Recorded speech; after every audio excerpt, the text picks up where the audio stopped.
What is going on, guys? It's Romy here with That Racing Channel, and today we are out here in Chesapeake, Virginia. We're gonna look at here at Angel Motorsports. We're gonna get a little tour of the shop, talk about some of the cool cars that they have out here, and yeah, I hope you guys enjoy the video. What's going on, man? Hey, what's up? How's it going? Pretty much this is Angel Motorsports. We're located in Chesapeake, Virginia. We're going to be looking at some of the cool cars that you have here. You have quite a collection back there, so we're definitely going to check it out. You guys are going to love these builds out here, but let's go ahead and check out some of the things you got in there. This right here is actually part of one of my motors. Okay. So this is half of the shaft that broke right over here. So we just decided to make some art. My brother John did this, so it's just a good luck charm, so it doesn't happen again. This is usually where we take the motors apart, and we just like have like all these motors, so like clean port, paint, put together, just like fully assemble them. You know, a lot of ones we'll either get them powder coated like that red one. So it just depends on what the customer wants. Me wise, I'm not so much of an aesthetics. Like I just like performance, so I'll just rattle can my stuff. Like so, rotary engine has no pistons. So this is the rotor from the rotary engine. Has two of these. So each one of these faces is a compression phase. So you got apex seals, side seals, and corner seals, which are the round ones, and all those seals together, working together, make a compression pocket here, here, and here. As the rotor's spinning, you have intake, and as intake's happening, you have like combustion over here. As this one's getting intake, and as it rotates, like intake, compression, exhaust, just like it's doing three things on one rotor at the same time. So that's why it's like so efficient, you know, how it works. A rotary engine makes the most power out of any engine for its size, like per liter. They're like pretty nice engines. You can do little stuff like port the intakes, and you gain like 100 horsepower or more. So this one right here, it's I built that to be my daily. Originally it was supposed to be a street port. I ended up bridge porting it, but this is just supposed to be like a daily cruiser, nice clean car. We're still working on it, doing little things here and there. Like I had to get the headlight covers painted and all that stuff. I just wanted a nice car that was quick still, but you know, look clean. So this one has the 20B, and this car came in a Cosmo from Japan. These motors stock, we just had one completely stock, fuel rail, stock injectors, and just a turbo. It made 400 at 11 pounds. This one makes 500 at 7, so you know, it's a little bit more modified than the other one. It has the Adaptronic ECU, AEM coils, the Bosch 2200s, and 80mm Borg Warner. But just a little work in progress. Let it break in, all that stuff. The RX7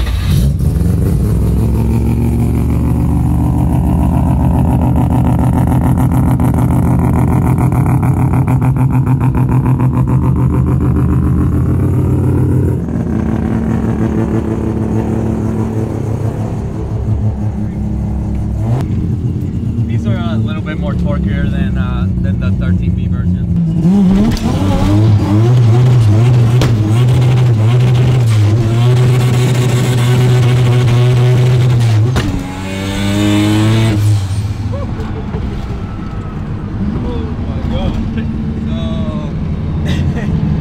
a lot of tires.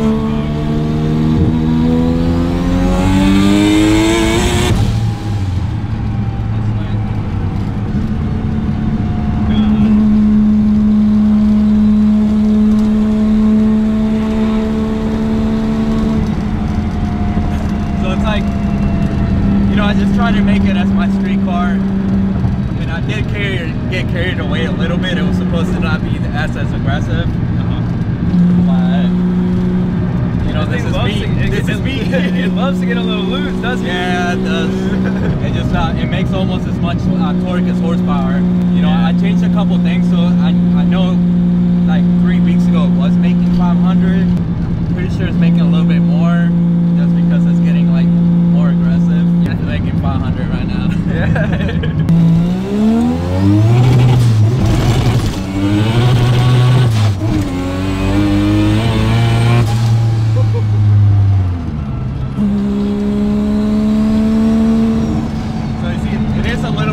That's why I want to put the nitrous on. So it's still a quick car though.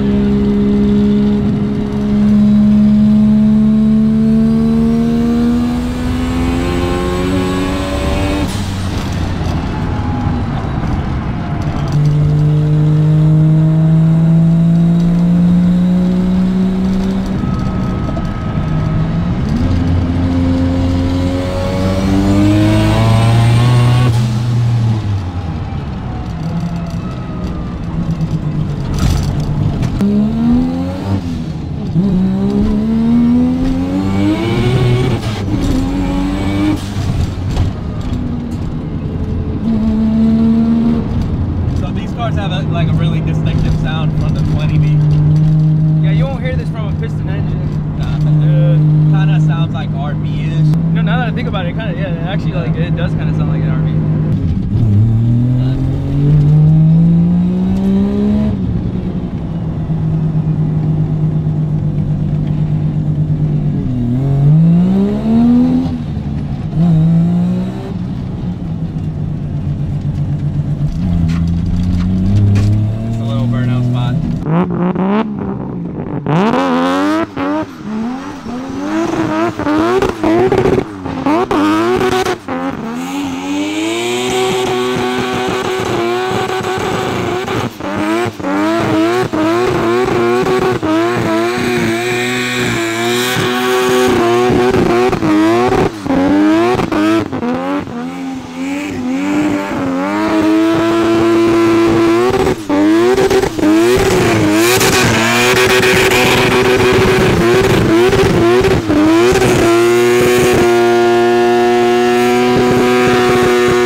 Hell fucking yeah, man!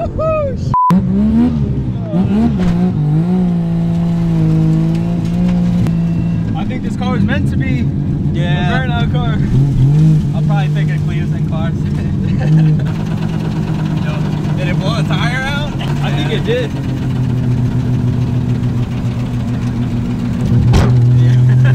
We got tires left.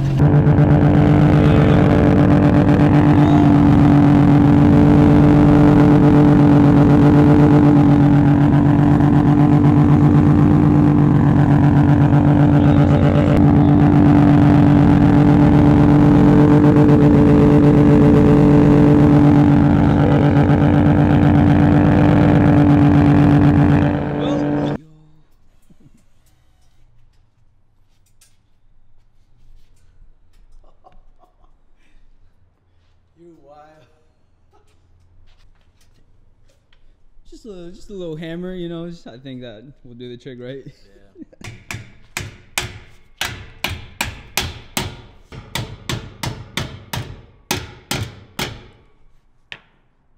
This car has a 20B engine, which is a 3-rotor. Currently it's half bridge ported, so it has a large street port, half bridge, and the exhaust ports I left them stock for fast spool. It's got a Greddy front mount. This particular engine has the same as the Repu, like stock corner seals, side seals, the springs, all that stuff's factory. The apex seals on this one is from Rotor Aviation. Fuel system wise, it's got Bosch 2200cc injectors. It's got 2 Walbro Hellcat pumps and S480 Borg-Warner turbo. So it's it's a S475 that was modified to be an 80 millimeter. 4-inch exhaust to the back, and you know, pretty much all the welding and fabrication like we did ourselves. Manifold, turbo manifold, I made a jig for it and sent it to a friend of mine. AEM coils, so it's got 6 AEM coils, and from there on it's just everything's just like the stock stuff. Like motor wise, it's internally balanced, the rotors are lightened, and I have S5 RX7 rotors, so it's a high compression rotors. So a lot of people tend to go to low compression stuff. I like to go to high compression rotors, so you make more power, less boost. Hence why it's making 500 horsepower at 7 pounds. You know, you usually have to run 10 pounds to do that. The car is running a Raceport Turbo Smart blow-off valve, and it's running a big gate 60 millimeter Turbo Smart wastegate also. So it's single gated. Like, you know, 20B has like 3 runners, so you can't really like do like a twin scroll dual gate system, so you got to do 1 gate. The throttle body is a Rotary Works single blade throttle body with a Gretty elbow and all that stuff. The block has solid dowel pins, and it's externally oil modified, so all the oil passages actually run through the outside of the engine instead of through the engine itself. So 20B themselves, they have a problem, and any Rotary, they have a problem with cracking plates. So structurally, the engine has 2 dowel pins on each housing, and that's what keeps it from flexing. So when they start making a little bit too much power, it actually cracks the plates, and that's an oil passage. So that's why we ran solid dowel pins to eliminate that oil passage, and we ran the oil lines externally instead of running through those dowel pins. It has 7 half-inch through bolts, so it's like bolted from side to side. And tightened from both sides, and it's got 11 10 millimeter studs throughout the whole engine.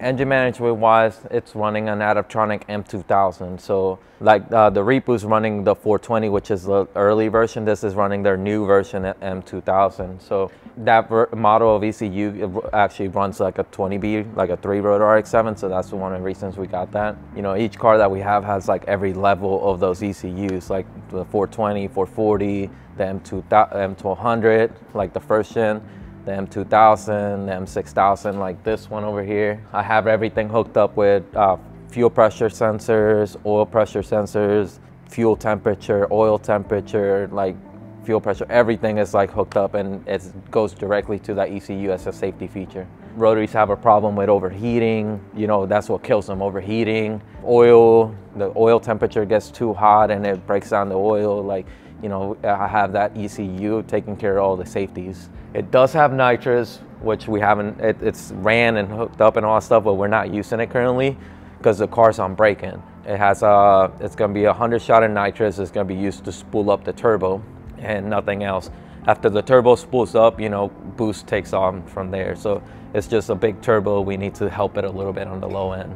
Clutch wise, it has I know it's Gaiken twin disc, so it's good for 1,000 horsepower. It's got a conversion kit, and the transmission is stock.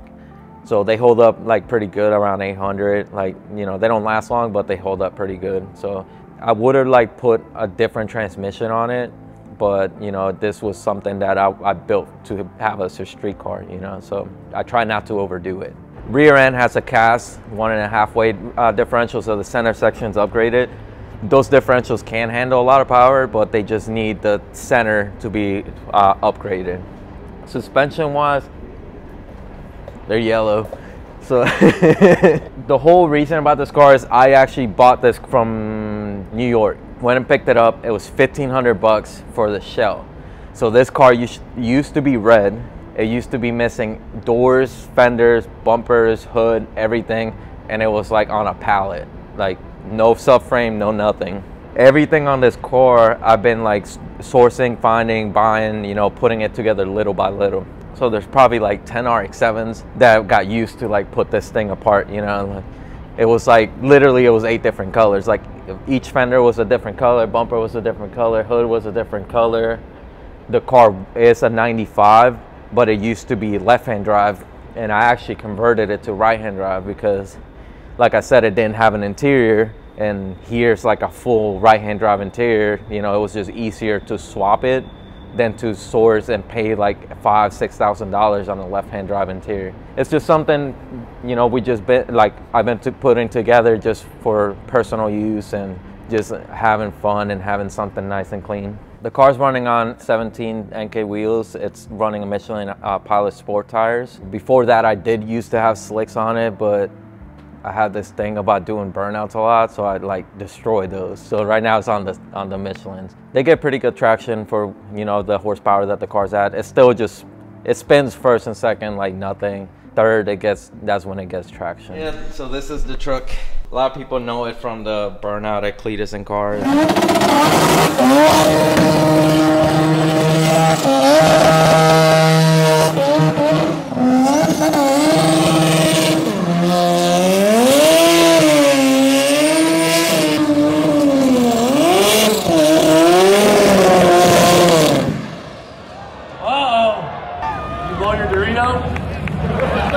Technically like blowing the radiator line and just igniting we did probably like a 3-minute burnout, and the exhaust manifold and turbo was so hot that it actually ignited the antifreeze. So antifreeze is flammable at high temperatures, if a lot of people didn't know that. Nothing wrong with the truck, just the radiator from the burnout did actually expand, and it compromised all the flow. It doesn't really get any flow through it, so we're replacing the radiator and we're gonna do AN lines because you know, I'm always the Sendit guy. And if the only reason the truck turned off was because the antifreeze went into the turbo. You know, the truck has like you know, even though it looks like, you know, rough and shitty, like it still has a lot of stuff. The shop, like Angel Motorsports as a whole, was opened in 2013 by me and my brother John. You know, my brother passed away when he was 19 years old. This was like, you know, how we connected with each other, like working on cars, you know, racing each other. You know, my dad bought us RX7s when we were like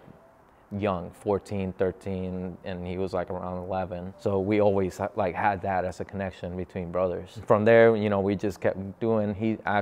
We still have his RX7. He's got a 93 RX7 red, around 23 years old, I believe. Me and my brother just decided to open up a shop like in his honor and his name, just to keep his memory alive. So his name was Chris Angel Vargas, and we named the shop Angel Motorsports. A lot of people think my name is Angel, but it's not.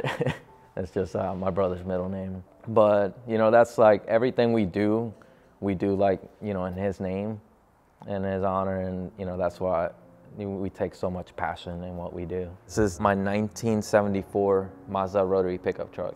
The truck has an engine from a 93 RX7, so it's a REW engine. It's the strongest 2-rotor that you can get.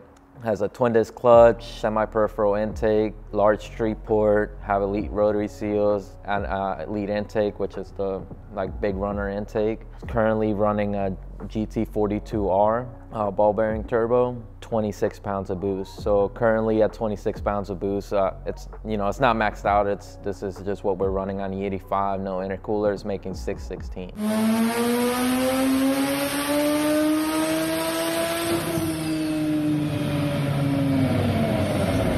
This truck is actually pretty lightweight. It weighs 2,700 pounds. So as far as engine management, the truck has an Adaptronic ECU. So it's an older unit, like a 420. I've had that in the truck for years, never had any problems with it. And I always like the limiter and the 2-step on it. It's like super aggressive.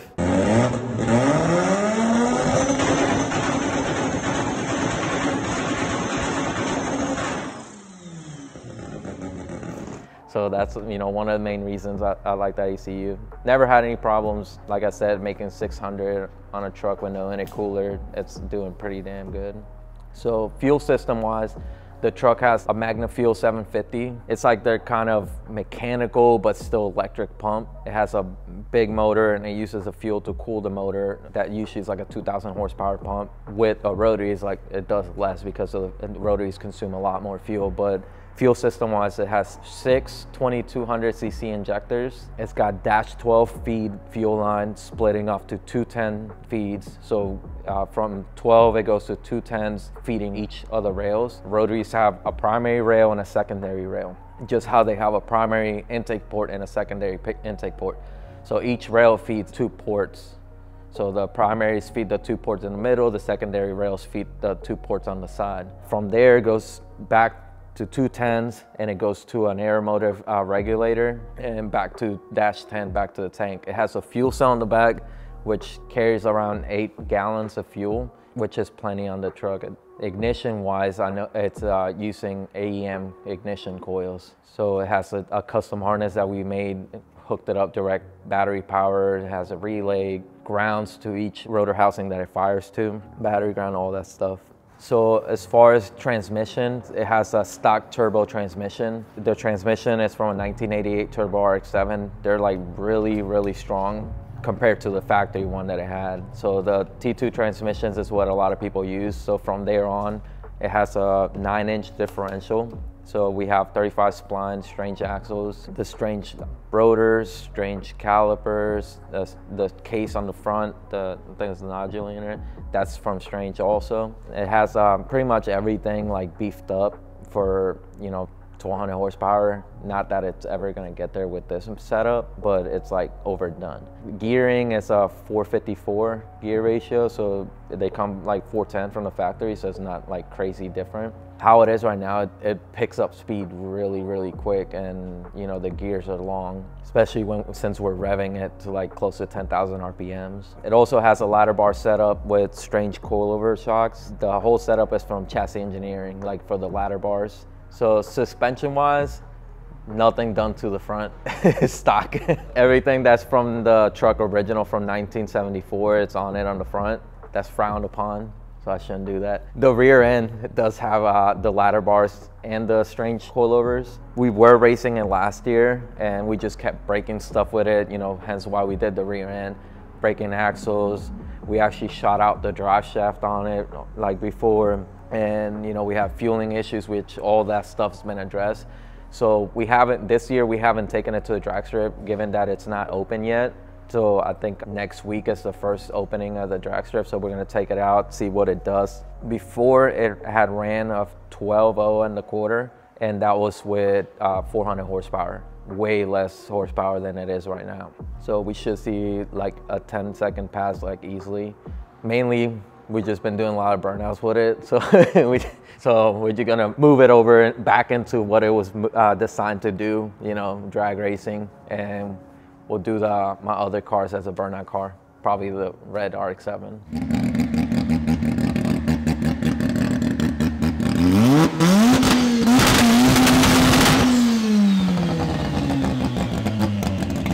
Everything on this truck was either done by me, my brother, and there's, you know, a couple friends of mine, and we just like get together on the weekends and just work on our personal stuff. All the welding was done by me on the truck. Pretty much was self-taught. I had some pointers from a couple friends of mine that weld. You know, I didn't really go to school for welding. I didn't go to school for tuning. I didn't, you know, I went to college for like mechanical engineering, and it just got boring, and I just like left that and started doing like my passion, which was cars. The motor like was built by me. The fabrication is not a lot because we don't have an intercooler on it. It's just straight from the turbo to the intake. The turbo manifold, did that myself also. So pretty much everything we've done to this truck has just been like self-taught, you know, through the years. Wiring, same thing, the whole loom, everything done. Back then I used to do it with like electrical tape and like wrap it around, loom it. You know, now we actually use like nice strings and the wire loom and all that stuff.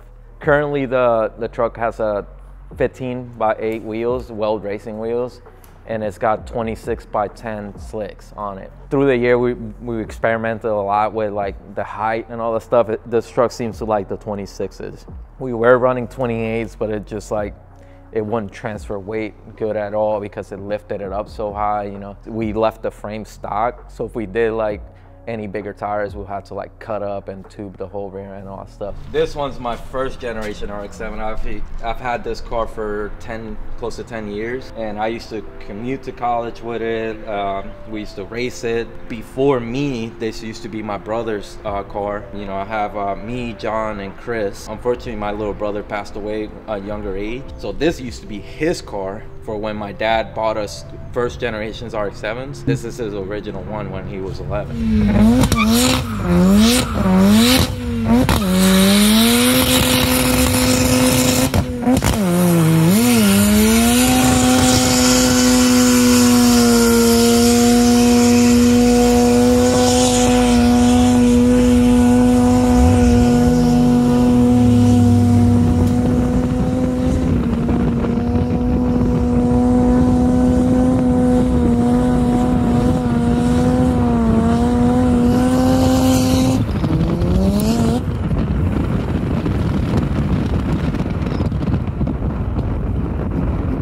It has a water air intercooler, bridge ported turbo 2 engine from the second generation RX7, and it's got a BorgWarner SXC 269. 305 pounds, and it's like at 14 pounds is making 550. It moves out of its own way, and the car weighs 2,400 pounds, so it's super light. I used to drive this thing to college too, but not with the Rocket Bunny kit. It actually used to be silver. It had a 13B engine. I got stopped by the cops a lot with this car, and they like froze my plates. I couldn't register or anything like that, so I just decided to like do all this crazy stuff to it, which, you know, that went away. Like, so now now it's street legal.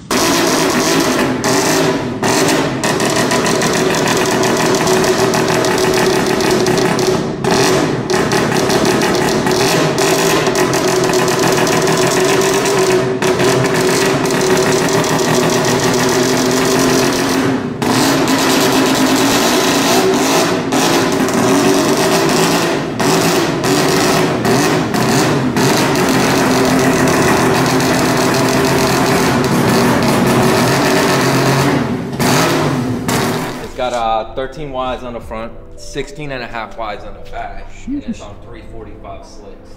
It's not a wide body kit on spacers. It's actually like using as much as I can. So I wanted to get the widest body kit I could, which was the Rocket Bunny that still kept some of the curves and fit the biggest tire I can do a fit on it. Once I did that, I moved on to the engine, and I put a 3 rotor, same as that one over there, but this one's peripheral ported. We actually turned this car on probably close to last year, and we just been like doing little stuff here and there, and redoing the fuel system. We've been redoing oil lines, fuel lines.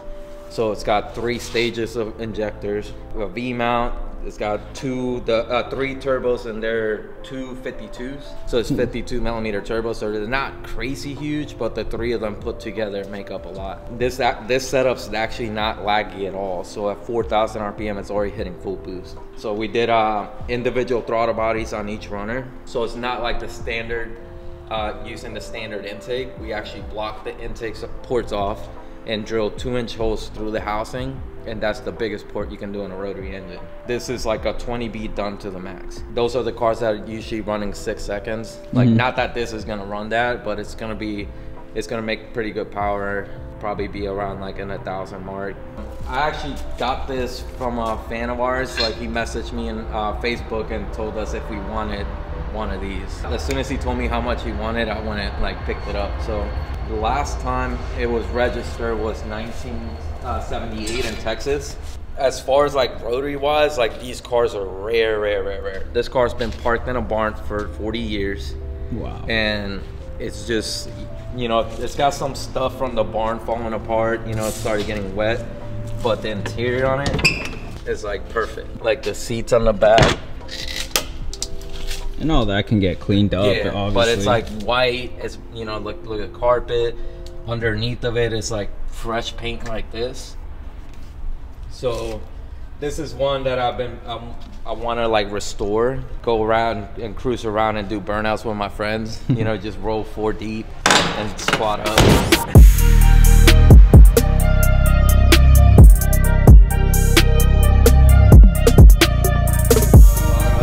Personal cars in here and a lot of customer cars also. So this is the other side of the shop. Wow.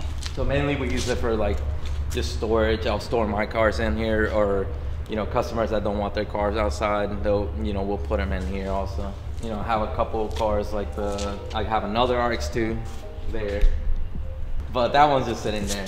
You know, that was a bad deal. I paid 1,800 bucks for it, and when I went to pick it up, it was a mess. Datsun 280Z, like an S30.